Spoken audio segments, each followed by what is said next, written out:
Students, rubia institute Alwar में आपका स्वागत है। और आज हम पढ़ने वाले हैं संगुणन की मात्रा और वियोजन की मात्रा। हमने वांट ऑफ जो फैक्टर है वो पढ़ लिया था बच्चों। और देखो, इसमें संगुणन की जो मात्रा है, डिग्री ऑफ एसोसिएशन। संगुणन का मतलब होता है कि दो अणु आपस में जुड़कर एक बड़ा अणु बना लें तो कणों की संख्या क्या हो जाती है, विलयन में कम हो जाती है। तो कॉलिगेटिव प्रॉपर्टी हम जानते हैं कि नंबर ऑफ पार्टिकल्स पर डिपेंड करती है, डायरेक्टली प्रोपोर्शनल होती है। तो अगर कणों की संख्या कम हो जाएगी तो कॉलिगेटिव प्रॉपर्टी भी क्या हो जाएगी, कम हो जाएगी। और हम जानते हैं कि मोलर मास जो होता है वो इन्वर्सली प्रोपोर्शनल होता है किसके, कॉलिगेटिव प्रॉपर्टी के। इस वजह से मोलर मास क्या हो जाएगा, बढ़ जाएगा। तो संगुणन की मात्रा की गणना हम यूं कर सकते हैं कि जब देखो, हम ये मान के चलें कि कोई हमारे पास विलेय है कैपिटल ए, इसके 1 ग्राम प्रेजेंट है। अल्फा क्या है, डिग्री ऑफ एसोसिएशन है, डिग्री ऑफ एसोसिएशन है अल्फा। तो हम इसका जो डेरिवेशन है वो इस तरह से कर सकते हैं कि मान लो एन अणु किसके हैं, कैपिटल ए, और ये जुड़कर क्या हो गया, ब्रैकेट में एन कर दिया हमने इसका, ठीक है, ए का एन होल एन। तो इस तरह से हमने इसे लिख दिया। तो जब हम इसे कैलकुलेट करेंगे तो स्टार्टिंग में कितनी है हमारे पास में, 1 है, ठीक है, इसकी मात्रा कितनी है, 1। और अभी जो ये ए का होल एन है जो ये भी बना नहीं है, तो स्टार्टिंग में जो मात्राएं हैं वो इतनी है। लेकिन अब रिएक्शन हो रही है एटॉमिक इक्विलिब्रियम पे, 1 में से इतनी अल्फा यहाँ से घट जाती है। वियोजन की मात्रा 1 में से हम माइनस कर देते हैं तो कुल कणों की संख्या जो है वो कितने के बराबर आएगी।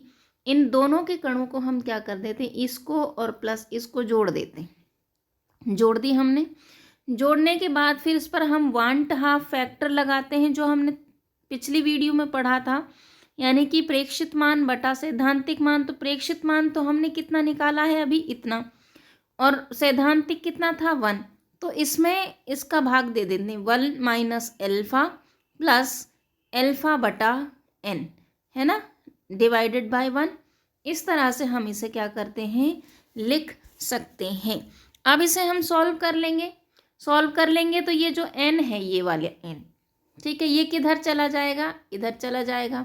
तो इधर जाते ही ये एन आई बन जाएगा। अब इसे हम सॉल्व कर लेंगे, है ना, पक्षांतरण कर देंगे। इक्वेशन का पक्षांतरण करने पे हमारे पास यहाँ से ये अल्फा निकाल लो तो इसको नीचे ले जाओ, तो ये आ गया हमारे पास वैल्यूज़ की।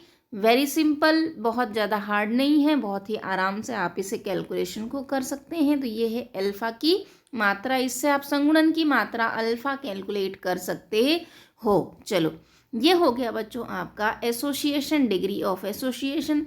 इसी तरह से हम बात करते हैं वियोजन की मात्रा पर, degree of dissociation of solute की। वियोजन का मतलब है, देखो संगुणन का उल्टा है, वहाँ पर तो जुड़ा था, यहाँ पर क्या होगा, एक कोई कण वो अपने 2 पार्टिकल में टूट जाएगा। वियोजित, जैसे मान लो इलेक्ट्रोलाइट की हम बात करते हैं, तो जब कोई अणु वियोजित होता है तो 1 का 2 बन जाता है ना, 2 या 2 से ज़्यादा आयनों में टूट जाता है वो।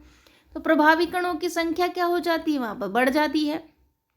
तो अणुभार भी क्या हो जाता है, यहाँ पर कम हो जाता है, क्योंकि कॉलिगेटिव के इन्वर्सली प्रोपोर्शनल होता है। तो अब इसे ऐसे कैलकुलेट कर सकते हो आप, 1 ग्राम यहाँ पर ले लो, इतने है ना, अल्फा क्या है, डिग्री ऑफ डिसोसिएशन है।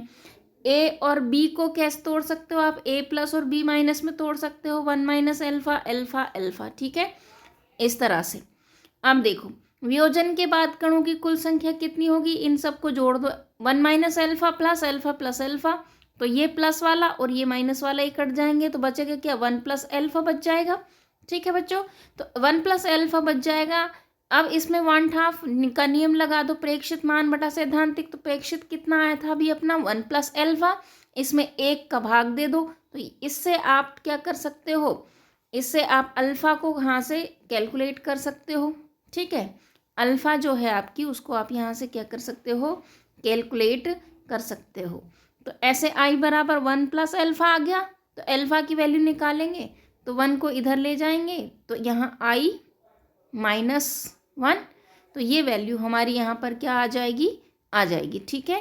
अब हम बात करते हैं कि यदि 1 मोल विद्युत अपघट्य वियोजित हो और n आयन उत्पाद दे, ठीक है, n प्रोडक्ट बन जाए, तो देखो इसे सीधा सीधा सा कैलकुलेट कर लेंगे। ये 1 मात्रा है, ये एट इक्विलिब्रियम है, ये कुल जुड़ के इनका ये आ गया practical value.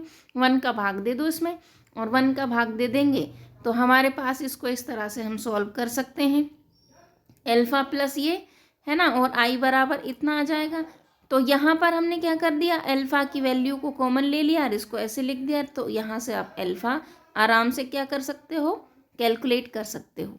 So thank you so much बच्चों, ये था आपका पूरी कंप्लीट विलियन। और इसमें अब न्यूमेरिकल्स में डालूंगी धीरे धीरे, जब एग्ज़ाम आपके पास आएंगे तो इसमें मैं एग्जाम्पल्स वगैरह, न्यूमेरिकल्स वगैरह और 5 ईयर के जो क्वेश्चन पेपर में आए हुए हैं वो भी डाल दूंगी। बाकी आपका थ्योरी जो है वो कंप्लीट हो गया है, सारे टॉपिक मैंने यहाँ पर कंप्लीट कर दिए हैं। So thank you so much students.